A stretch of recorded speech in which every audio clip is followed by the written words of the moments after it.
काम आप इलेक्ट्रिकल करते थे और शौक आपने रखा फनकारों वाला, आर्टिस्टों वाला, और डिग्री आपने सहाफ़ियों वाली एमए जर्नलिज्म किया, ये क्यों? मैंने कहा यार यहाँ तो नौकरियाँ पैसों से मिल रही हैं, चलो भाई कमीशन दे के देखो। वहाँ पर भी यही चक्कर था। एक आदमी ने मुझे कहा कि यार रिटन टेस्ट तो तुम दे रहे हो लेकिन होगा कुछ भी नहीं। मैंने कहा क्यों? बोला 20 लाख रुपए इस वक्त रेट चल रहा है, क्या इंटरव्यू आया हुआ, रिटन टेस्ट कुछ भी नहीं। मैंने कहा यार 20 लाख होते तो मैं वैगन लेकर शक्कर से लाड़काना नहीं चला था। आप समझ रहे थे कि आपका रिटन टेस्ट अच्छा हुआ? मैंने टेस्ट दिया, मुझसे आगे वाली सीट थी वो खाली थी। मैंने देखा अभी इसका इंटरव्यू कैसे, इसने रिटन टेस्ट नहीं दी, उसका नंबर था उसमें इंटरव्यू। कैसे हो सकता है सौरभ साहब? तो वो तो आया ही नहीं था रिटन टेस्ट में। मैंने तो रिटन भी दी, मुझे रिटन में फेल कर दिया। ये आजकल की बात नहीं है, जो आप जी दोस्त बैठे हुए हैं ना शागिर्द, ये हक पर हैं सारे। जो ये अकरबा परवरी चल रही है, वहाँ इतनी करप्शन चल रही है अभी भी। थोड़ी देर के बाद कोशिश आ गया, जैसे ही गाड़ी से उतरा मुझे देखा, मेरी नौकरी कब देंगे? बोला देंगे देंगे, तुम्हें नौकरी की क्या जरूरत है? मैंने कहा नौकरी की क्या जरूरत है सर, मैं कौन सा मलिक रियाज का बेटा हूँ। नासिर साहब को आप क्या बोलते हैं? साईं आसरे शाह। आसिर साहब मतलब उम्मीद दिलाने वाला वो बड़े आसरे थे, पक्के पक्के। तो मैंने नहीं शर्जील साहब ने आपको क्या कहा? इतना मतलब कंफर्मेशन दी मुझे कि भाई तू हो गया, बस तू बस ये लिस्ट भी दिखाई मुझे, तुम्हारा नाम है इसमें। आसिफ अली जरदारी, बिलावल भुट्टो जरदारी और अदी फरियाल टालपुर को छोड़ के बाकी तकरीबन सबसे मिला हूँ, हर किसी को कहा अपनी नौकरी के लिए, लेकिन माशाल्लाह किसी ने नहीं दी। मिलते थे आपसे? मिलते तो ऐसे थे कि भाई आपको खाना खाने के बगैर हम आपको नहीं छोड़ेंगे। अच्छा। चाय पी हमारे साथ, ऐसे नहीं जाने देंगे। नौकरी आपको नहीं मिलेगी और किसको मिलेगी? जाओ जाके मिठाई बांटो। 5 साल लॉ मिनिस्टर रहे और मैं 5 साल टेंशन में ही रहा कि सिंध में जिस चीज़ का नामो निशान नहीं, साईं मिनिस्टर कैसे बने बैठे। साईं सरदार शाह साहब 43 मेरी बर्थडे थी, एक मेरिट होटल में प्रोग्राम था, वहाँ आए हुए थे। तो जब वो निकल रहे थे तो मैंने उनको कहा सर मेरी ज़िंदगी का आखिरी केक तो काटते जाएं, और नौकरी तो आपने नहीं दी। बोला क्यों आखिरी? मैंने कहा बस उम्र की एज खत्म हो गई, आपके पास तो जवाब मिल गया कि तुम्हारी उम्र बढ़ गई है, अब नौकरी नहीं मिल सकती। अच्छा, खवातीन के पास क्यों नहीं जाते हैं आप? क्योंकि पता होता है कि यहाँ से कुछ नहीं मिलेगा। ये क्या बात कर दी, यहाँ से कुछ नहीं मिलेगा? क्योंकि मेरा इतना चेहरा कोई इतना अच्छा नहीं है कि उसको देखकर वो दे देते कुछ। कामिल शाह साहब कभी मुंह लगे आपको, टकराए? ये बड़ा मुझे भोग लगा रहे हो तुम। मैंने सर आप खुद भी कॉमेडी करते हैं इसीलिए। बोला हम हमारी कॉमेडी करते हैं। सर सिंध असेंबली में आपके बड़े हमने जोक सुने, सारी असेंबली को हंसाते हैं आप, तो हम तो कुछ भी नहीं है। मैंने जो है वो 4 टीपीओ 5 SHO और 10-12 खंड सिपाही हैं, उनको मुअत्तल कर दिया है। तो किसी ने साफ ही नहीं, आप जैसे ने कहा सर उनको तो मुअत्तल नहीं किया, होम मिनिस्टर साहब तो बोल रहे हैं किसी को मुअत्तल नहीं किया। अच्छा नहीं किया है क्या? नहीं किया होगा भाई, अब इस मिर्ज़ा के मुंह कौन लगे यार। उसके बाद फिर आसिफ जरदारी साहब प्रेसिडेंट बने। बीबी की मज़ार पर कुछ लोगों ने कहा कि पाकिस्तान न खपे, लेकिन मैंने कहा नहीं, पाकिस्तान खपे, पाकिस्तान खपे। घणे में तो खपे वो मुझे छड़े दो। परवेज मुशर्रफ का स्टाइल होता था, वो देखो भाई लिसन टू मी केयरफुली, हर चीज़ की एक प्लानिंग होती है, एक स्ट्रेटजी होती है। आपकी स्ट्रेटजी और हमारी स्ट्रेटजी में फ़र्क है। मैं कमांडो हूँ, कमांडो। बिस्मिल्लाहिर्रहमानिर्रहीम। व्यूअर्स, आज आपके लिए हमने बेहतरीन गेस्ट का इंतखाब किया है। आपको हंसाते हैं, पूरी दुनिया को हंसाते हैं, ख़ुद कितनी तकलीफ़ों से गुजर कर यहाँ पहुँचे हैं। आज हम उनसे उनकी अपनी कहानी पूछेंगे। आज जो हमारे गेस्ट हैं सोराब सुमरो साहब, साईं भलीकार में वेलकम। साईं बड़ी मेहरबानी लख। सोराब साहब, आपको पता है कि आपका जो ये नाम है, ये पर्शिया के एक बादशाह का नाम भी था सोराब, आपको पता है? जी जी, बादशाह का था, शायद पहलवान का नाम था या ऐसे कोई। पहलवान तो यहाँ पंजाब का था, हाँ, लेकिन अच्छा। पर्शिया के में एक बादशाह थे सोराब, अच्छा, उसका नाम था। तो आपके वालिद ने उनसे मुतासर होकर रखा या एवं रख दिया? नहीं, वो असल में मुतासर थे सोराब फ़कीर से। सोराब फ़कीर थे जो सूफी सिंगर थे हमारे, हाँ। सचल के सूफ़ी सिंगर थे उनके। क्योंकि मेरा दादा जो था वो भी सूफ़ी सिंगर था। वो मुख्तलिफ़ दरगाहों पे जाकर सूफिया कराम के कलाम जो वो सुनाते थे, आरफाना कलाम। तो सोराब फ़कीर ज़्यादातर चलता था हमारे घर में भी। अच्छा। तो जैसे ही मैं पैदा हुआ तो उनसे भी इंस्पायर थे कि भाई ये भी एक किस्म का आर्टिस्टिक नाम है सिंगर का। जो सूफ़ी सिंगर थे सोराब फ़कीर, तो मेरा नाम भी सोराब अली लिख दिया। और मैं जब पैदा हुआ तो मुझे बताती हैं बहनें, क्योंकि मुझसे बड़ी जो हैं 6 बहनें और 2 छोटी 8 बहनें और 3 भाई हैं, हम 11 की पूरी टीम कंप्लीट है हमारी। तो वो बताती थी कि जब मैं पैदा हुआ तो बचपन में ही, जैसे गॉड गिफ्टेड एक चीज़ होती है ना, म्यूज़िक जब भी चलता था रेडियो पर या टेप रिकॉर्डर पर, तो मेरा पाँव जो था वो उस पर रिदम पर चलता था। उसके रिदम पे पाँव, आज खुद पाँव चलता था उसके रिदम पे। तो वो देखते थे कि क्या मसला क्या है, ये पाँव क्यों हरकत कर रहा है। जैसे म्यूज़िक बंद कर देते पाँव रुक जाता था। मतलब ये मैं 3-4 दिन का जब था, 1976 की मेरी पैदाइश है, 25 अगस्त। और माशाल्लाह से अभी इस 25 अगस्त को 2026 में गोल्डन जुबली मनाऊंगा मैं अपनी सालगिरह 50 ईयर्स, 50 साल का हो जाऊंगा। 50 साल होते हैं। तो आपका आबाई गांव कहाँ पर है? सखर शहर। शहर है। जी जी। तो वालिद साहब का इस शोबे से ताल्लुक़ था या वैसे म्यूज़िक का शौक़ था उनका? उनका म्यूज़िक से शौक़ तो था, लेकिन उनका ताल्लुक़ ऐसा कोई सच नहीं था। बल्कि मुझे तो मना करते थे बचपन में, जब मैं स्टेज ड्रामे वगैरह करता था, थिएटर, क्योंकि उम्र उस वक्त मेरी कोई तकरीबन 15-16 साल रही होगी मैट्रिक के बाद या कॉलेज की लाइफ में। तो मैं थिएटर की लाइफ में आ गया था ना, दोस्तों के साथ स्टेज ड्रामे करता था। तो वो मुझे मना करते थे कि पहले अपनी पढ़ाई कंप्लीट करो और या कोई हुनर सीखो, ये अदाकारी छोड़ दो, इसमें कुछ भी नहीं रखा। बहुत से अदाकार ऐसे मर गए, एड़ियाँ रगड़ रगड़ के कुछ नहीं मिला उनको। तो ये ड्रामेबाजी नहीं कर, स्टेज ड्रामे वगैरह नहीं कर। तो मैं छुप छुप के फिर जाता था रिहर्सल्स पर, रात को देर से आता था फिर। तो वो तो मना करते थे कि ये ना करो ये काम। उन्होंने मना किया और आपने जो उसके बावजूद जो असर ना लिया तो फिर पिटाई की कभी? नहीं, पिटाई उन्होंने तो नहीं की, लेकिन अम्मा ने, मरहुमा ने बड़ी पिटाई की। उन्होंने की? वो भी मुखालिफ थी? हाँ, क्योंकि वो उनको कहता था ना कि तू इसको समझा, रात को तू दरवाज़ा खोलती है ना देर से जब आता है, अच्छा, तू इसकी बड़ी हिमायती बनती है ना। तो वो मुझे कहती थी बहुत कि भाई नहीं कर ये काम, तेरे अब्बा को पसंद नहीं है। लेकिन मेरे अंदर का जो आर्टिस्ट है वो कहाँ जाए फिर। तो मैं उनको यही कहता था कि भाई आपका भी कहना मान रहा हूँ, मैं पढ़ भी रहा हूँ, पढ़ाई भी कर रहा हूँ और काम भी सीख रहा हूँ। बिजली का काम करता था पहले, मैं इलेक्ट्रीशियन भी था शुरू में, तो वो भी तो कर रहा हूँ। ये मेरा एक शौक है। वो धुन में करते होंगे या बिल्कुल ऐसे? वो करता था। मैं जब सखर में ये काम सीख गया, मैं लाड़काना में सीखा काम, 3 साल वहाँ भी पढ़ा। तो जब सखर में आके ये काम करता था तो मेरे दोस्त हैं एक हबीब मंगरियो, तो जब मैं फिटिंग वगैरह काम करते थे ना इलेक्ट्रीशियन के, तो मैं गाने भी गाता था और वो काम भी करता जाता था। तो जैसे खाली बिल्डिंग होती है तो वहाँ हॉलो होता है ना, तो गाने भी गाता था या डायलॉग भी बोलता था, मुख्तलिफ काम भी करता था। तो बराबर वाले लोग आके बोलते थे यार इसको, ये जहाँ टैलेंट ज़ाया हो रहा है इसको भेजो टीवी पे। अच्छा, मतलब उस दौर में 90s के दौर में ना। तो मैं कहता मैं स्टेज पर फिलहाल काम कर रहा हूँ, रेडियो पाकिस्तान खैरपुर पर सदाकारी भी की, रेडियो पे काम कर रहा हूँ। वो बोलते टीवी में जाओ, पीटीवी एक चैनल था, तो पीटीवी में उस ज़माने में अंदर आने नहीं देते थे। आजकल जाओ तो बाहर नहीं आने देते। नहीं, क्या मुराद है बाहर जाने नहीं देते? मतलब ये हालत है वो इतने फारग कि है वीराना हो गया है ना, बिल्कुल वीरान हो गई है। अब पीटीवी जो है हमारा कराची मरकज़ सेंटर, एक तो वहाँ पर सिंधी प्रोग्राम सब बंद हो गए हैं। हालांकि जीएम जो है अमजद शाह साहब, उनकी बड़ी कोशिशें हैं कि सिंधी प्रोग्राम भी करें। ये ज़्यादती नहीं है कि सिंधी प्रोग्राम सिंध में और सिंध के दिल नहीं हो कराची में बंद हो जाए? कराची में है ही नहीं प्रोग्राम, ना ड्रामा हो रहा है पीटीवी पर सिंधी, और इसको तकरीबन 15 साल हो गए। कोई आजकल की बात नहीं, 15 साल से कोई ड्रामा नहीं हो रहा? 15 साल से पीटीवी पर कोई भी सिंधी प्रोडक्शन नहीं हो रही। तो आप आर्टिस्ट लोग जो खामोश क्यों हैं? खामोश शराबा क्यों नहीं करते? बोलते भी हैं, एहतजाज भी करते हैं, लेकिन होता कुछ भी नहीं है। क्योंकि वफाक के अंडर में पीटीवी अपना, तो एहतजाज भी करते हैं लेकिन कुछ असर नहीं हो रहा। असर नहीं हो रहा है। तो आजकल इस हिसाब से कह रहा हूँ कि उस दौर में अंदर नहीं जाने देते थे ना आर्टिस्ट, कितना भी कोई बड़ा हो, जब तक गेट पास ना बने या अंदर से फ़ोन ना करे कोई प्रोड्यूसर कि हाँ भाई इसको बुलाओ, मैंने बुलाया है। आजकल के दौर में जो भी अंदर चला गया ना तो उसको बाहर नहीं जाने देते। बोला यार अभी तो आए हो यार, बैठो, तो ऐसे नहीं जाना यार, कमाल करते यार, आते ही नहीं हो आप तो यार। एक बार तो ऐसा हुआ, हमारे दोस्त हैं मुख्तियार लगारी साहब, वो पीटीवी नेशनल के जीएम थे, तो अली गुल मल्ला को मुझे बुलाया, ईद शो का कोई प्रोग्राम था। तो जीएम जो है वो रिसेप्शन पे खड़ा हुआ था ना बाहर, जहाँ से गेट पास बनते। हम जैसे ही आए तो उन्होंने कहा कि भाई देखिए आप माशाल्लाह कितने खुशनसीब हैं और कितने बड़े आर्टिस्ट हैं कि जीएम आपको रिसीव करने आया है। तो मैंने कहा सर हम खुशनसीब नहीं है, असल में पीटीवी का सवाल है ये। हम वैसे ही आर्टिस्ट हैं जो पहले थे, अब भी वही हैं, लेकिन आप आए, बड़ी मेहरबानी आपकी, लेकिन ये पीटीवी का सवाल है असल में कि जीएम खुद रिसीव करने आए। अब कोई दौर था जब ये प्रोड्यूसर जो थे वो अंदर आने नहीं देते थे। अगर कोई आ भी गया आर्टिस्ट तो उसको लिटरली गालियां दे के भगाते थे कि यहाँ कैसे आ गए हो तुम। गालियां देते थे? गालियां देते थे। आपको अली गुल मल्ला नहीं बताया आया जो था? अली गुल ने तो बताया कि मैंने 2-3 महीने तो पीटीवी के बाहर खड़ा ही रहा। बाहर खड़ा रहा, एक बार तो अंदर चला गया था। जिक्र नहीं किया। जैसे ही वो कैंटीन में बैठे हुए थे दोस्त 3-4, हुसैन शेख और दूसरे हमारे दोस्त, मुझे ये बताया, मतलब मैं उस वक्त था नहीं यहाँ, सखर में था, पीटीवी पर नहीं आया था।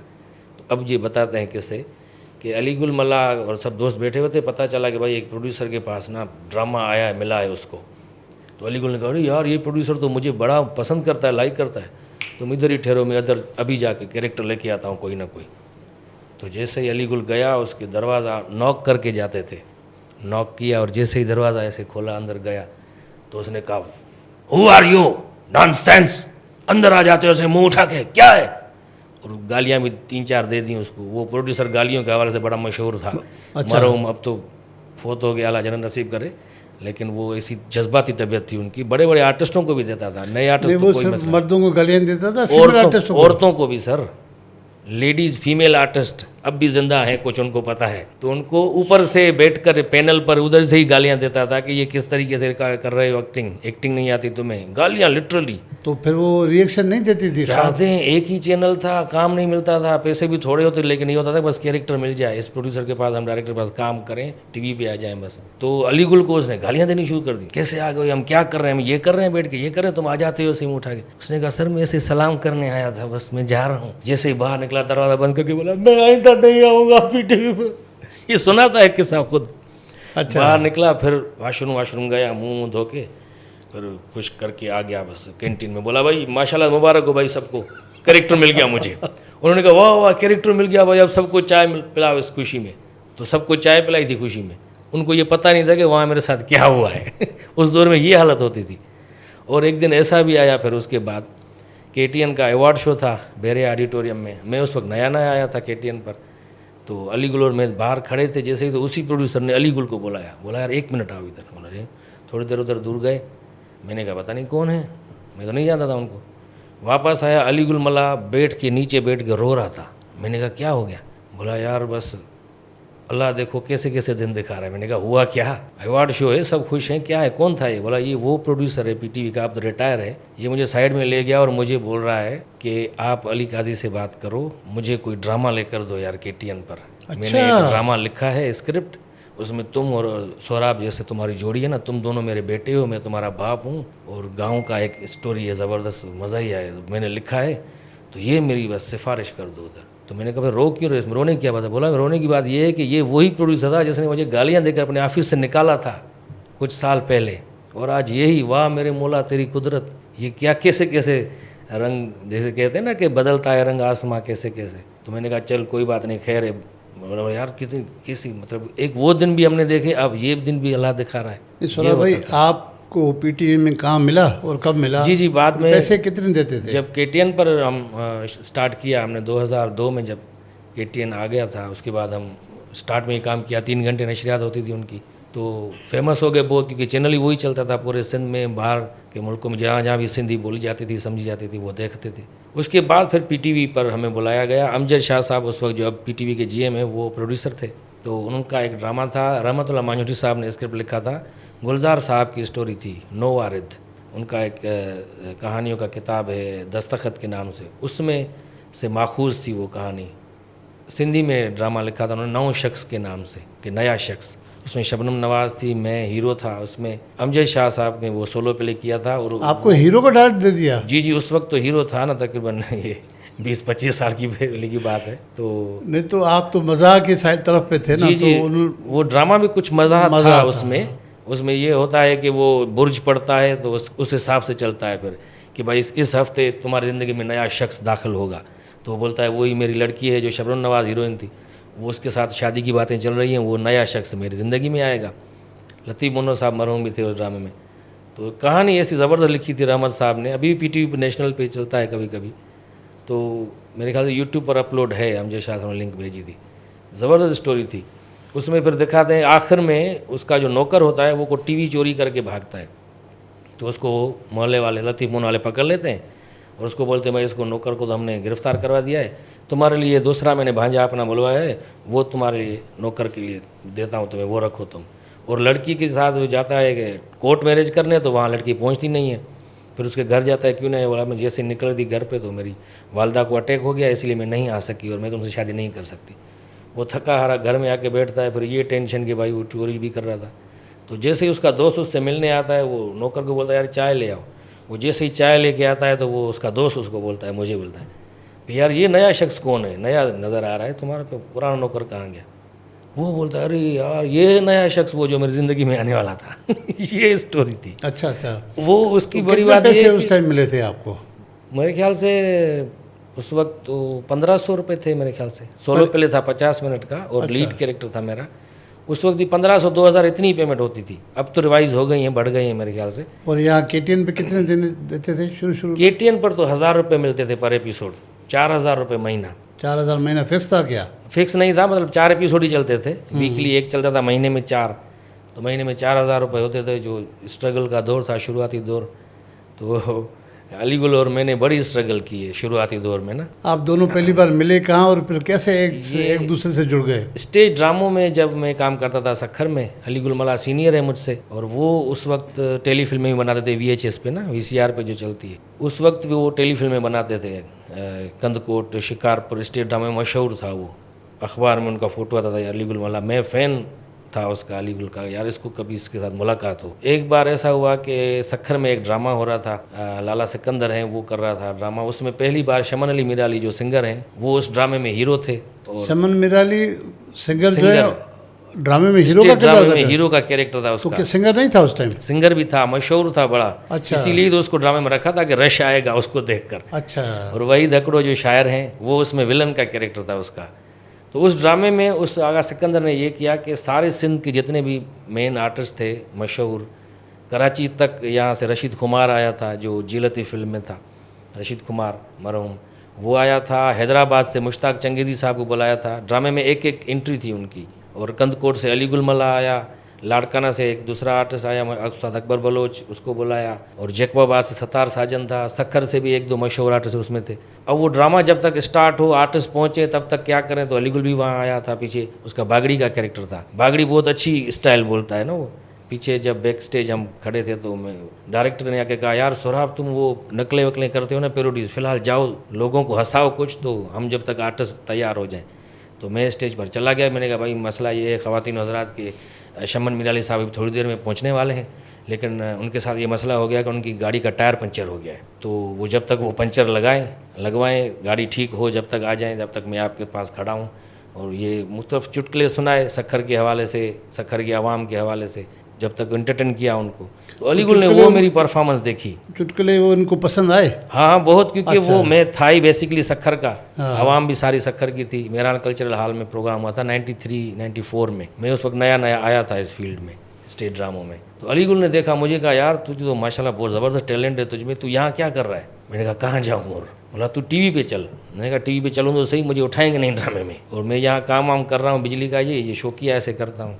बोला नहीं यार तो ज़बरदस्त। वहाँ से हमारी दोस्ती स्टार्ट हुई 93 से, 93-94। उस वक्त एल्बम आया था शमन अली मिराली साहब का, बड़ा हिट हुआ था, बिस्मिल्लाह क्या बिस्मिल्लाह। उस एल्बम की ऐसी किस्म की लॉन्चिंग भी थी और हीरो भी था, उसके गाने भी शमन के थे। लेकिन वो ड्रामा आधे में बंद हो गया था, क्योंकि वो पुलिस वाले का कैरेक्टर था सतार साजन का। उसने कोई नौकर उसको कहा था कि दूर हटो तुमसे मुझे बदबू आ रही है, तेरे कपड़ों से मुझे बदबू आ रही है। अब वहाँ पर जो पुलिस वाले खड़े थे उनको भाई गुस्सा लग गया, बोला ये क्या बोल रहे हैं भाई ड्रामे में। अब वो कैरेक्टर खड़ा हुआ है स्टेज पे ही, पुलिस वालों को गुस्सा आ स्टेज गया? ड्रामे नहीं, पुलिस वाले जो प्रोटोकॉल में थे हाँ। या मेहमानों के साथ आए थे उनको गुस्सा आ गया। तो एक वहाँ पर SHO भी खड़ा था, उसने कहा यार जाओ बंद करवाओ ड्रामा। अब असली पुलिस वाला स्टेज ड्रामे में चढ़ाया ऊपर, अंदर आके उसको बोला ओए चल बंद कर। तो अदाकार उसको बोल समझ रहा है शायद ये कैरेक्टर है पुलिस वाले का, इसको ना उसको बोल रहा है तेरी ये लाइन नहीं है, तेरी ये लाइन नहीं है। वो रहा है बंद करो ये ड्रामे, बंद करो, उतरो। अरे यार ये क्या कर रहे हो यार, ड्रामे का सारा बेड़ा गर्क कर रहे हो यार, तुम्हें अपने डायलॉग याद नहीं है, तुम्हारा कैरेक्टर ही नहीं था, ऐसे ही चढ़ा है। उसने कहा मैं असली पुलिस वाला हूँ, उतरो तो मारूं जूते। तो ड्रामा आधे में बंद हो गया। वो ये उस वक्त से दोस्ती है हमारी अलीगुल मल्ला से। इस तरह के वाक़यात पहले भी होते रहे थे या पहला ये वाक़या था कि पुलिस वाले ने ज़बरदस्ती? नहीं, पहले भी होते थे। स्टेज ड्रामे में तो लाइव होता है ना सब कुछ, जैसे चला गया जो चला गया वो डायलॉग निकल गया। फिर तो बड़ी मेहनत समाज की सबके, भाई पुलिस वाले ऐसी बात नहीं है, वो कॉमेडियन था, उसने बोल दिया कि मुझे बदबू आ रही है तुमसे, तुम्हारे कपड़ों से। उसको क्या पता नहीं तुमने वर्दी की बेइज्जती कैसे की, तुमने हमारी वर्दी की बेइज्जती की, बंद करो ड्रामा, नहीं होगा। शमन मिराली बैठा हुआ है उधर पीछे, यार हमारी एक एंट्री तो करवाओ। वही दकड़ो बैठा हुआ है, दूसरे आर्टिस्ट इतने बुलाए सारे सिंध से। पुलिस वाले भाई भिड़ गए, उन्होंने कहा नहीं भाई नहीं हो सकता ये ड्रामा, बंद कर दो। वो आधे में ड्रामा बंद हो गया कि आप पुलिस वालों पे अक्सर बेशतर तनकीद करते रहते हैं, तो कई ऐसे पुलिस वाले मिल गए कि उनको याद हो कि ये वही शख्स हम पे तनकीद करता है और सीरियस ले लिया हो आपको?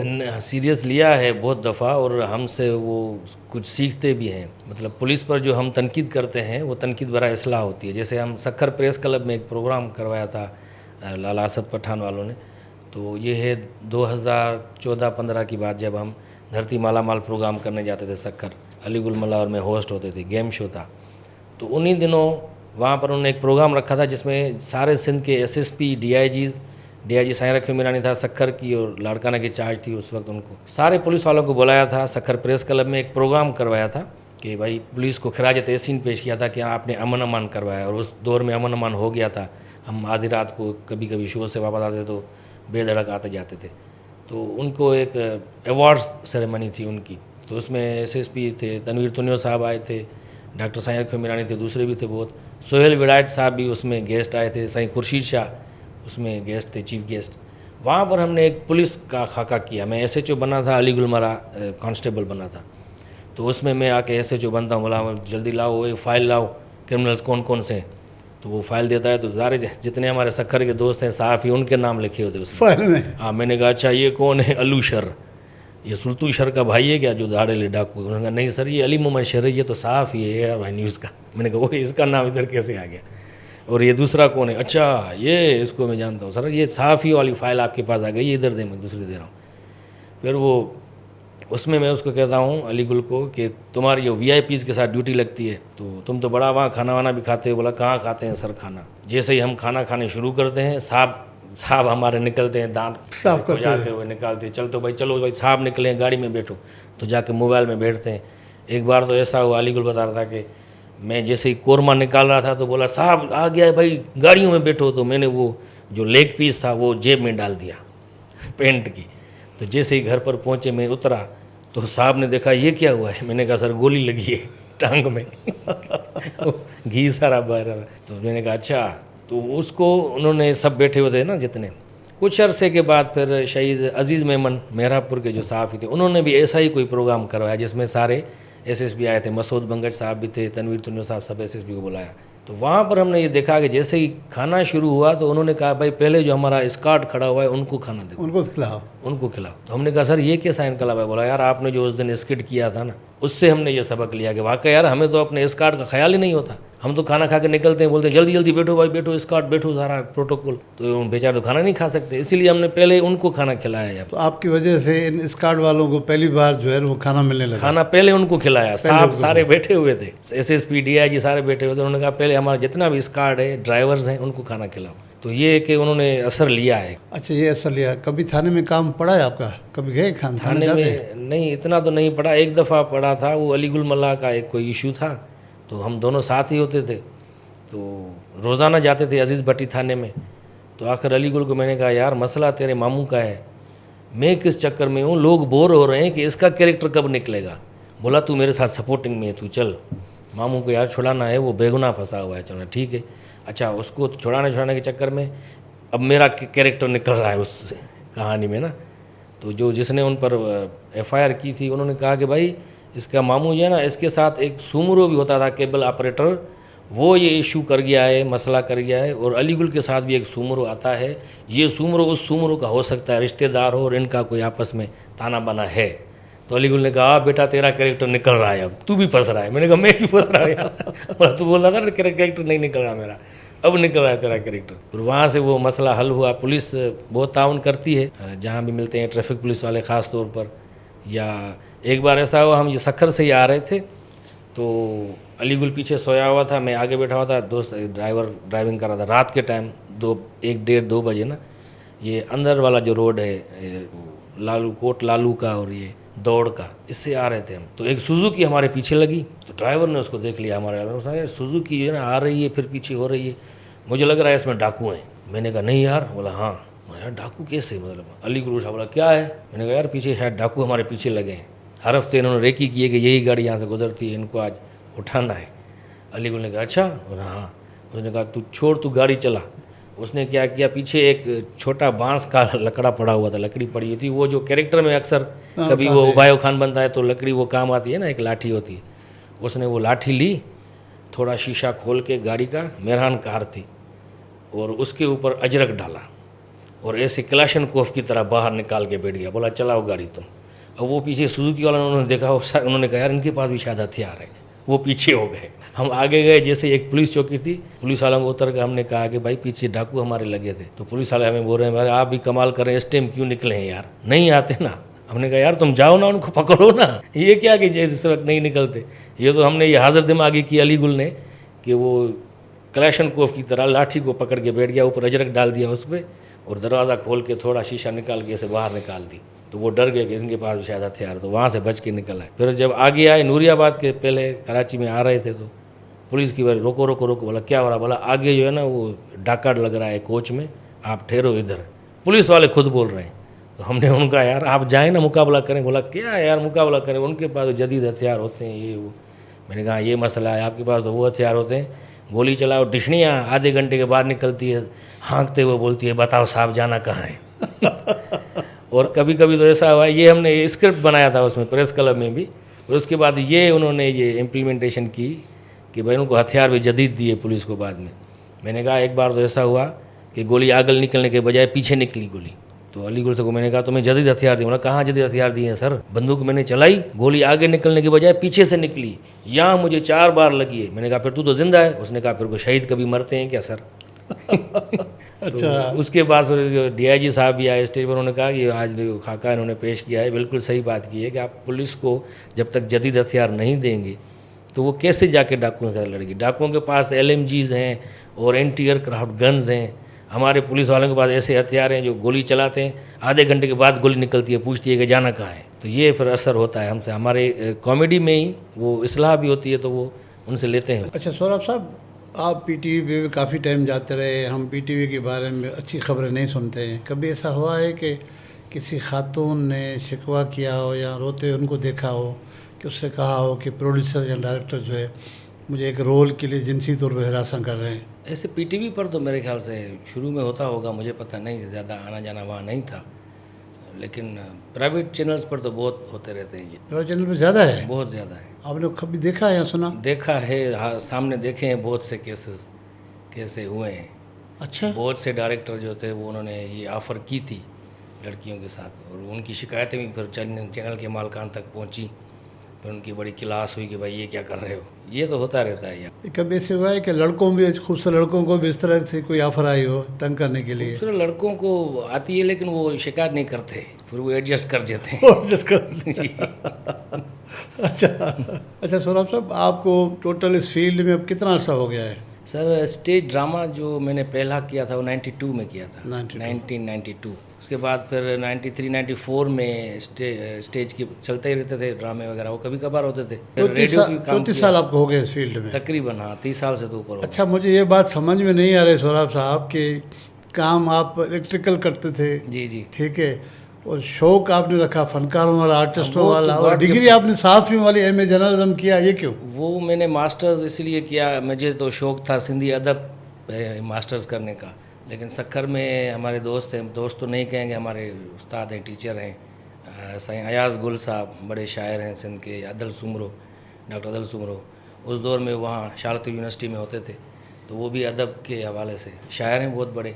तो मैंने उनको कहा कि मैं सिंधी अदब में करना चाहता हूँ ना मास्टर्स, BA किया, उसके बाद फिर MA जब किया तो मैंने कहा मैं इसमें जाऊँ ताकि फिर बाद में कुछ लेक्चररशिप मिल जाएगी तो लेक्चरर बन जाऊँगा। तो उन्होंने कहा यार तुम जो जिस फील्ड में हो ना, ये है उस दौर में जर्नलिज्म में मास्टर होती थी, उसके बाद तो फिर मास कम्युनिकेशन आया, मीडिया स्टडीज़, अब तो सोशल साइंसेज, पता नहीं क्या क्या नाम रख दिया उनका। तो उन्होंने कहा, ये मुझे सलाह दी डॉक्टर अदल सुमरो और साईं अयाज़ गुल ने, कि तुम जर्नलिज्म में मास्टर्स करो, उसके बाद ये होगा कि तुम्हें इन्फॉर्मेशन डिपार्टमेंट में और तो नौकरी मिल जाएगी। तो मैंने कहा चलिए ठीक है, बड़ों का कहना मानना पड़ता है। तो जब मैंने मास्टर्स की 2nd डिवीज़न में जर्नलिज्म में शारत यूनिवर्सिटी खैरपुर से, उसके बाद फिर नौकरियों के चक्कर में चक्कर पे चक्कर देने पड़े, मिनिस्टरों के घर के, ऑफिस के, माशाल्लाह से सिर्फ आसिफ अली जरदारी, बिलावल भुट्टो जरदारी और अदी फरियाल टालपुर को छोड़ के बाकी तकरीबन सबसे मिला हूँ। हर किसी को कहा अपनी नौकरी के लिए, लेकिन माशाल्लाह किसी ने नहीं दी। उसमें भी कुछ अल्लाह का राज होगा। मिलते थे आपसे? मिलते तो ऐसे थे कि भाई आपको खाना खाने के बगैर हम आपको नहीं छोड़ेंगे। अच्छा। चाय पी हमारे साथ, ऐसे नहीं जाने देंगे। नौकरी आपको नहीं मिलेगी और किसको मिलेगी? जाओ जाके मिठाई बांटो, तुम प्रोड्यूसर पक्के हो गए PTV पर। मैंने कहा अच्छा हो ना। हाँ, 2008 से जब से पीपल्स पार्टी की हुकूमत आई तब से मैंने स्ट्रगल की। डॉक्टर कयूम सुमरो को आप जानते होंगे, advisor to president of Pakistan था, सेनेटर रहे हैं, सेनेटर भी रहे, जरदारी साहब के बहुत क्लोज रहे हैं। क्लोज क्या, जो कपड़े आसिफ जरदारी साहब पहनते हैं वही कपड़े वो पहनते थे। ये आपने नोट किया है? मैंने तो जाता रहता था ना उनके पास। अच्छा। तो जिस टेलर जो बनाता था कपड़े प्रेसिडेंट साहब के, उसी कलर के वही कपड़े डॉक्टर कयूम सुमरो कहते थे। और उनके मतलब सुमरो थे तो इसी हवाले से बहुत जाना था उनके पास, और उनके हाथ में भी था, लेकिन उन्होंने भी नहीं दी नौकरी। साईं खुर्शीद शाह, अगर ये लोग चाहते सिंसियरिटी से तो कोई मसला है आपको नौकरी? कोई मसला नहीं था, लेकिन फिर मुझे एक दोस्त हैं अब्दुल मोमिन मेमन साहब, गज़ाला सयाल हैं जो MP है उनके शोहर, उन्होंने मुझे कहा कि यार इसमें कोई कुदरत की एक राज था जो तुम्हें समझ में नहीं आया। मैंने कहा कौन सा? उन्होंने कहा अल्लाह ने एक ऐसा बंदा भी रखा हुआ होता है जो इनको आईना दिखाए, इसीलिए तुम्हें नौकरी नहीं दी अल्लाह ने। इनकी क्या ताकत है, उनकी औकात है तुम्हें नौकरी दे या नहीं दे। तुम मास्टर्स की हुई तुमने, हालांकि कमीशन का इम्तिहान दिया मैंने, सिंध पब्लिक सर्विस कमीशन का एग्ज़ाम भी दिया, उन्होंने उनको फेल कर दिया मुझे। इरशाद शाह उस वक्त शायद चेयरमैन थे, 2012-13 की बात है। मैंने कहा यार यहाँ तो नौकरियाँ पैसों से मिल रही हैं, चलो भाई कमीशन दे के देखो। वहाँ पर भी यही चक्कर था। एक आदमी ने मुझे 2012 में भी पैसों पे चक्कर था? जी शुरू से। उस वक्त मतलब पैसे कम थे, मतलब वो उसने एक आदमी ने मुझे कहा कि यार रिटन टेस्ट तो तुम दे रहे हो लेकिन होगा कुछ भी नहीं। मैंने कहा क्यों? बोला 20 लाख रुपए इस वक्त रेट चल रहा है इंफॉर्मेशन ऑफिसर के लिए 20 लाख, सिंध पुलिस 20 लाख का रेट चल रहा है। एजेंट ने आपको कहा? हाँ, तो अगर तुम 20 लाख ले आओ तो तुम पक्के हो। क्या इंटरव्यू आया हुआ, रिटन टेस्ट कुछ भी नहीं। मैंने कहा यार 20 लाख होते तो मैं वैगन लेकर सक्कर से लाड़काना नहीं चला था। पैसे देकर यहाँ भी यही चल, बोला ये तो चल रहा है। अच्छा, उसमें रिटर्न में फेल कर दिया मुझे। आप समझ रहे थे कि आपका रिटन टेस्ट अच्छा हुआ? अच्छा हुआ था सर। अच्छा क्या, मैंने टेस्ट दिया, मुझसे आगे वाली सीट थी वो खाली थी। मैंने देखा मेरा नंबर में सीट नंबर था कोई 39, तो वो 40 वाला आगे वाला था या 38 का, वो सीट खाली थी। जब वो इंटरव्यू आया, लेटर आया इसका कि भाई इनके रोल नंबर जो है उनके इंटरव्यू हो रहे हैं, मैंने देखा अभी इसका इंटरव्यू कैसे, इसने रिटन टेस्ट नहीं दी, उसका नंबर था उसमें इंटरव्यू। कैसे हो सकता है सौरभ साहब? तो वो तो आया ही नहीं था रिटन टेस्ट में। मैंने तो रिटन भी दी, मुझे रिटन में फेल कर दिया। उसने रिटन नहीं दी, उसका इंटरव्यू में नाम आ गया, नंबर आ गया। आप कह रहे हैं कि पब्लिक सर्विस कमीशन में आजकल की बात नहीं है। जो आप जी दोस्त बैठे हुए हैं ना शागिर्द, ये हक पर हैं सारे। अकरबा फरवरी चल रही है, वहाँ इतनी करप्शन चल रही है अभी भी। ये शुरू से है, लेकिन शुरू में ये था कि रेट कम थे, लेकिन उस वक्त 2012-13 में तो हमारे लिए 20 लाख भी बड़ी बात है ना। 20 लाख होते तो कोई कारोबार क्यों नहीं करता, वैगन लेके चला था, वो भी फिर भी ज़्यादा कमाता, वो भी नहीं मिली।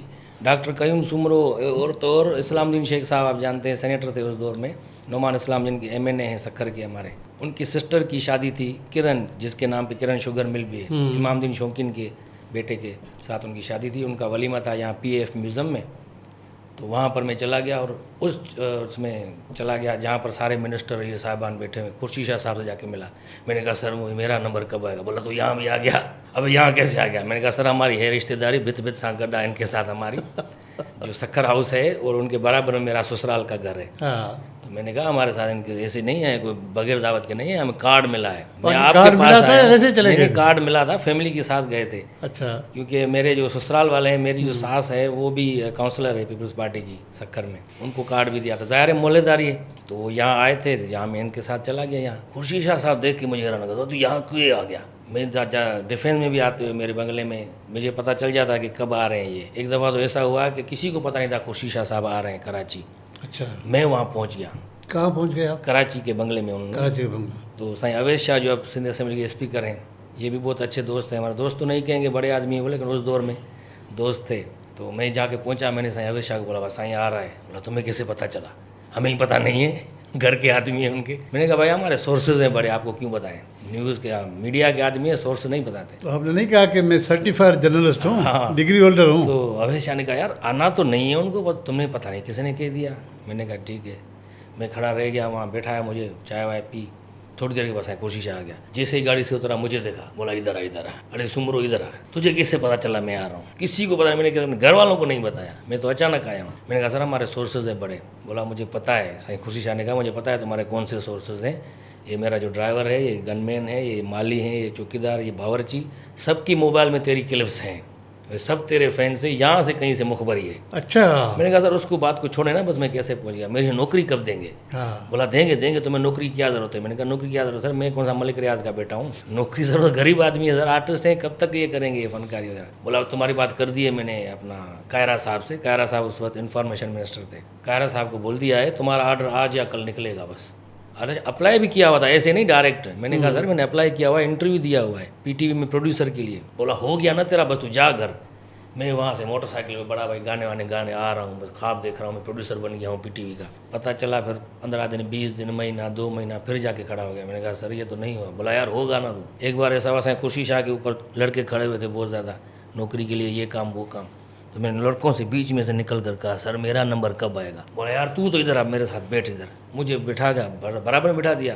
अब सारे लड़के जो मेरे पास आ गए, यार साईं को बोलो हमें नौकरी तो दिला दे। अभी मैंने कहा पागल के बच्चे, मेरा काम तो होने दो पहले मैं भी इसी चक्कर में आया हूँ, वो मुझे नहीं दे रहा, तुम्हें कहाँ देगा। अच्छा, फिर बाद में पता चला कि उन सब लड़कों को साईं खुर्शीद शाह ने नौकरी दे दी, आपको नहीं दिलाई। वो सब हैरान होते हैं, यार साईं खुर्शीद शाह ने तो देग पकाई हुई थी नौकरियों की, सबको धड़ाधड़ नौकरियाँ, तुम्हें क्यों नहीं दी। और साईं नासिर शाह के पीछे इतना पड़ा। साईं नासिर शाह को मैं साईं आसरे शाह बोलता हूँ। नासिर शाह को आप क्या बोलते हैं? साईं आसरे शाह। आसरे शाह मतलब उम्मीद दिलाने वाला। वो बड़े आसरे थे, पक्के पक्के। वो जब ज़िले नाज़िम थे सक्खर के 2005 में, तब से हमारी उनके साथ दोस्ती है। अच्छा। हाँ, एक दफ़ा सक्खर में मुलाकात हुई थी, वो छापे लगा रहे थे ना दुकानदारों पे कि कौन से रेट चाहिए। मैं वहाँ चला गया, मैंने कहा सर आप यहाँ क्या कोई रेड़ा वेड़ा लगा रहे हैं क्या? बोला नहीं, मैं इन पे छापे लगाने आया हूँ कि ये ज़्यादा रेट तो नहीं दे रहे, तू आ मेरे साथ, बैठ गाड़ी में बिठा के ले गया। फिर रात का खाना वाना खा के फिर वापस आए। तो 2005 से हिसाब लगाए 20 साल तो हो गए, 21 साल 2005 जब मिनिस्टर, उसके बाद कितने दफ़ा मिनिस्टर बने। हाँ। एक दफ़ा एक प्रोग्राम में आए हुए थे, बल्दिया के मिनिस्टर थे उस वक्त। तो मैंने कहा सर नासिर शाह हमारे साथ बैठे हुए हैं, अभी भी बल्दियात के मिनिस्टर हैं। हाँ, तो मैंने उनको कहा सर, स्टेज पर मैंने बोल दिया, मैंने कहा सर नासिर शाह साहब आए हुए हैं और मुझे तो नौकरी नहीं दी, अब माशाल्लाह से बल्दिया के मिनिस्टर हो गए, और नहीं तो मेरा चेहरा देखकर भंगी की नौकरी दे दें तो मैं कह सकूं कि हाँ मुझे पीपल्स पार्टी की तरफ से नौकरी मिली। और शर्जिल नाम मेमन साहब, उनको बोल बोल के थक गया, मतलब अप्लाई भी किया इन्फॉर्मेशन। नहीं, फर्ज करो अगर वो आपको स्वीपर की नौकरी दिला देता तो आप करते क्या? सर करता तो नहीं, लेकिन सैलरी तो मिलती। अभी भी बहुत से आपको दोस्त साफ ही आपको पता होगा, बहुत से रोड़ी या सक्खर के ऐसे भी सफ़ेद पोश आदमी हैं जिनको भंगियों की नौकरियां मिली हुई हैं, जाते नहीं हैं, तनख्वाह लेते हैं। हमने सुना है कि बहुत सारे सैयद हैं जिनको स्वीपर की नौकरी है वो भी होंगे, आपको ज़्यादा पता होगा, लेकिन ये हालत है। आपको पता है कि दादू के एक बार सेशन जज साहब ने स्वीपरों के खिलाफ डंडा उठाया था, उन्होंने कहा कि सारे स्वीपर इकट्ठे और झाड़ू दें। वहाँ इंकशाफ हुआ कि ये तो सैयद है, कैसे झाड़ू देंगे? वो कॉटन के कपड़े पहने हुए थे, उसने कहा कि सर ऐसे नहीं करें। बोला नहीं करो भाई, काम रोज़ी हलाल करो। वो गटर में उतरवाया था उसको। तो फिर भी साईं नासिर शाह को ख्याल नहीं है आप पे? नहीं, साईं नासिर शाह को भी बड़े इलाजमंद थे, हमने बड़ी भाई उनके घर के चक्कर, सक्खर में अलग, यहाँ अलग, कराची में, मतलब बोल रहा हूँ ना कि 3 आदमी है छोड़ के। हाँ। बाकी कोई कैबिनेट में ऐसा आदमी नहीं है मेरे ख्याल से जिसको मैंने नहीं शर्जिल साहब ने आपको क्या कहा? तो वहाँ पर भी मेरे ख्याल से वाकई इंटरव्यू था डायरेक्ट। पहले तो कमीशन के तौर पे आ रहे थे सब, फिर उन्होंने एक वो निकाला था, कॉन्ट्रैक्ट पे था शायद साल 2 साल की, इन्फॉर्मेशन ऑफिसर, उसमें भी मैंने अप्लाई किया। उसके बाद फिर उन्होंने इतना मतलब कंफर्मेशन दी मुझे कि भाई तू हो गया, बस ये लिस्ट भी दिखाई मुझे, तुम्हारा नाम है इसमें, बस ये दे रहा हूँ। आपने देखा कि वाकई नाम था लिस्ट में? नाम भी था लिस्ट में कि तुम तो हो गए भाई 2 साल के लिए, तो चाहिए। मैंने कहा 2 साल के लिए दे दें, फिर एक्सटेंशन देते रहेंगे, कुछ ना कुछ कर लेंगे, ये भी मिल जाए कि मैं कह सकूँ कि हाँ मुझे गवर्नमेंट जॉब मिली, मास्टर्स की है जर्नलिज्म में। वो भी नहीं हुआ। फिर वो लिस्ट पता नहीं कौन सी दिखाई थी, वो फाड़ के फेंक दी बात मुझे दिखाने के बाद। और मरहूम हाजी अनवर खान महर, आप जानते होंगे, MP थे सक्खर, तो वो भी एक प्रोग्राम में मिले, बहुत शरीफ। मैं तो उनको बोलता था कि भाई आप शरीफ आदमी, सियासत में कैसे आ गए, आप तो किसी स्कूल में हेडमास्टर होते हैं। एक प्रोग्राम में उनको कहा कि हमारे हाजी अनवर खान महर साहब इतने मशहूर हैं कि इनको देखकर अमिताभ बच्चन ने शहनशाह फिल्म में इनका हेयर स्टाइल रखा। तो वो हैरान हो गया सुन के, मुझे बोला यार कहाँ अमिताभ बच्चन, कहाँ मैं, ये तुमने कैसे बोल दिया सोराब साईं? मैंने कहा सर ऐसे कॉमेडी कर दी। फिर दूसरे प्रोग्राम में गए, अलीगढ़ में दोनों थे, तो अलीगढ़ को साइड में लेके गया, हाजी अनवर खान बोल रहा था यार ये यासीन शरीफ उनके जेब में थी, उनको तो उस पर हाथ रख के बोला मेरे हाथ में कुछ भी नहीं। सोराब को बोलना हाथ हल्का रखे यार, मैं नौकरी नहीं दिला सकता इसको। सच तो बोला ना। हाँ, मरहूम अयाज सुमरो साहब जानते हो, लॉ मिनिस्टर थे पहले पिछले दौर में, मैंने उनके भी बड़े चक्कर लगाए, वो तो रिश्तेदार भी हैं हमारे। तो एक प्रोग्राम लाड़काना आर्ट्स काउंसिल में था, उसमें चीफ गेस्ट बने हुए थे। मैंने कहा सर अयाज सुमरो साहब उस वक्त MNA थे, पिछले दौर हुकूमत में ये लॉ मिनिस्टर थे, 5 साल लॉ मिनिस्टर रहे, और मैं 5 साल टेंशन में ही रहा कि सिंध में जिस चीज़ का नामो निशान नहीं, साईं मिनिस्टर कैसे बने बैठे हैं आपने स्टेज पे ये कहा? स्टेज पर। फिर जब वो स्टेज पर आए, उन्होंने कहा भाई सोराब सुमरो जो मुझ पर ये निश्तर चला रहे हैं तंज के, ये सही है अपनी जगह पर, ये मेरे पास आए थे बहुत दफ़ा, लेकिन मैं इनको नौकरी नहीं दे सका, लेकिन अब मेरा वादा है, ये लाड़काना का आवाम सुन रहा है, मैं तुम्हें नौकरी दूंगा। तो आवाम से आवाज़ आई, झूठ बोल रहा है, झूठ है। मैंने कहा सर मैं नहीं बोल रहा, आपके वोटर बोल रहे हैं ये हालत है। आपके ख्याल में जितने आर्टिस्ट हैं, फनकार हैं, उनको सरकारी नौकरियां मिलनी चाहिए? जैसे क्रिकेटरों के आपको देखा होगा कि साइड में किसी न किसी नौकरी होती है ताकि उनका गुजारा अच्छा होता है। सर होनी चाहिए, मतलब जितने पढ़े लिखे आर्टिस्ट हैं, चलो मैं ये नहीं कहता कि जितनी क्वालिफिकेशन नहीं है जिन आर्टिस्टों के पास, ज़्यादातर नहीं है हमारे यहाँ पढ़े लिखे जो आर्टिस्ट हैं, जो पढ़े लिखे हैं उनका हक है, और जो डायरेक्ट भी नहीं आ रहे, वो इंटरव्यू दे रहे हैं, अप्लाई कर रहे हैं। महकमा है इसका कल्चर का, उसका काम है ये कल्चर की प्रमोशन के लिए, वहाँ पर तो अच्छे अच्छे नाम आए हैं। बिल्कुल, तो उनसे मिले कभी? बहुत मिला किस किस से मिले? साईं सरदार शाह साहब सरदार शाह तो साहब से मिले? मैंने, जब मेरी उम्र अब तो 50 होने वाली है, 7-8 साल पहले जब उम्र की हद 15 साल बढ़ाने के बाद भी 43 तक थी, 43 मेरी बर्थडे थी, एक मेरिट होटल में प्रोग्राम था, वहाँ आए हुए थे। तो जब वो निकल रहे थे तो मैंने उनको कहा, सर मेरी ज़िंदगी का आखिरी केक तो काटते जाएं, और नौकरी तो आपने नहीं दी। बोला क्यों आखिरी? मैंने कहा बस उम्र की एज ख़त्म हो गई, आपके पास तो जवाब मिल गया कि तुम्हारी उम्र बढ़ गई है, अब नौकरी नहीं मिल सकती। तो उन्होंने केक काटा था। सरदार शाह साहब को जितने भी मिनिस्टर है, सेक्रेटरी, सब दोस्त हैं, सब पहचानते हैं। शशि पहले जो साहिबा में बीच में रही हैं, शाहजहा मरी साहिबा में रही हैं, तो उनकी तो पैरोडी भी की थी मैंने। इन ख़वातीन के पास गए आप? नहीं, शशि पहलू साहब मतलब पहचानती थी, मैं उनके पास नहीं गया। शर्मिला फारूकी साहिबा? शर्मिला फारूकी साहबा तो मिनिस्टर बनी थी कल्चर की। हाँ, कल्चर की, इंफॉर्मेशन की एडवाइज़र बनी। तो उनके पास गए नौकरी? नहीं, उनके पास नहीं गया, वो हमें पहचानती भी नहीं है। अच्छा, ख़वातीन के पास क्यों नहीं जाते हैं आप? क्योंकि पता होता है कि यहाँ से कुछ नहीं मिलेगा। ये क्या बात कर दी, यहाँ से कुछ नहीं मिलेगा? क्योंकि मेरा इतना चेहरा कोई इतना अच्छा नहीं है कि उसको देखकर वो दे देते कुछ। स्ट्रगल बहुत की, लेकिन नसीब में नहीं थी। तो मोमिन मेमन साहब ने यही कहा मुझे कि अल्लाह ने तुझे इसलिए रखा है कि तुम ऐसे ऐसे प्रोग्राम बनाओ कि इनको आईना दिखाओ कि भाई ये हो रहा है। अगर कल को तुम्हें चलो क्लार्की की दे देते, कोई भी नौकरी तुम्हें सरकारी हो जाती, तो आज तुम उनके खिलाफ कोई वीडियो बना सकते थे, उनको सच बोल सकते थे? मैंने कहा नहीं, फिर तो उनका एम्प्लॉय होता, सिंध गवर्नमेंट का किसी भी महकमे में होता, नहीं कर सकता था ना। तो इसीलिए उसने कहा कि इसमें भी एक मसलहत है अल्लाह की। कामिल शाह साहब कभी मुँह लगे आपको, टकराए? कायम अली शाह, एक प्रोग्राम था खैरपुर में, उसमें आए हुए थे, सीएम थे जब, तो अलीगढ़ में स्टेज पर थे। तो मैंने कहा माशाल्लाह से कायम अली शाह साहब बैठे हुए, अल्लाह इनको ज़िंदगी दे। तो अलीगढ़ ने कहा भाई और कितनी ज़िंदगी दे, माशाल्लाह से इनके दौर के तो कौवे भी मर गए। मैंने कहा भाई कौवे खबरदार, जो साईं कायम अली शाह के लिए जैसे बोला, कौवे टाइम पर असल में दवाई नहीं लेते थे, उनका कसूर था। बोला इनके दौर के तो इंजन आना बंद हो गए। मैंने कहा वो तो आना बंद हो गए, ज़्यादा जदीद दौर है। 188 साल माशाल्लाह से उम्र है उनकी। किसकी 188? साईं कायम अली शाह की। क्या बात, मतलब 88 साल एक्चुअल है मेरे ख्याल से, 100 साल उनका तजुर्बा है। 100 साल तजुर्बा है। हाँ। तो उनको कहा था, तो उन्होंने फिर मिले थे प्रोग्राम के बाद, बोला ये बड़ा मुझे भोग लगा रहे हो तुम, मतलब चर्चे कर रहे थे मेरे साथ, कॉमेडी कर रहे हैं। मैंने कहा सर आप खुद भी कॉमेडी करते हैं इसीलिए? बोला हम हमारी कॉमेडी करते हैं। मैंने कहा सर सिंध असेंबली में आपके बड़े हमने जोक सुने, सारी असेंबली को हंसाते हैं आप, तो हम तो कुछ भी नहीं है। तो उनको मतलब नौकरी के लिए नहीं कहा, नौकरी के लिए। लेकिन अच्छा, मैंने सुना है कि आप बहुत सारे पॉलिटिशियंस का जो है ना वो नकल उतारते, जी, पैरोडीज करते। थोड़ी हमें साईं कायम अली शाह की करके दे, सुना है। हाँ, साईं कायम अली शाह एक दौर में जब जुल्फ़िकार मिर्ज़ा साहब होम मिनिस्टर थे, तो उस दौर में कोई 6-7 धमाके हो गए थे कराची में। साईं कायम अली शाह ने असेंबली में खड़े होकर कहा, मैंने जो है वो 4 टीपीओ, 5 SHO और 10-12 खंड सिपाही हैं, उनको मुअत्तल कर दिया है। तो किसी ने साफ ही नहीं, आप जिसने कहा सर उनको तो मुअत्तल नहीं किया, होम मिनिस्टर साहब तो बोल रहे हैं किसी को मुअत्तल नहीं किया। अच्छा नहीं किया है क्या? नहीं किया होगा भाई, अब इस मिर्ज़ा के मुंह कौन लगे यार। जरदारी साहब की अब करते हैं, बड़े जरदारी साहब। जी। आसिफ अली, वो जरा हमें सुना है। उनकी परवेज़ मुशर्रफ की, शेख रशीद, परवेज़ मुशर्रफ का स्टाइल होता था, वो देखो भाई लिसन टू मी केयरफुली, हर चीज़ की एक प्लानिंग होती है, एक स्ट्रेटजी होती है।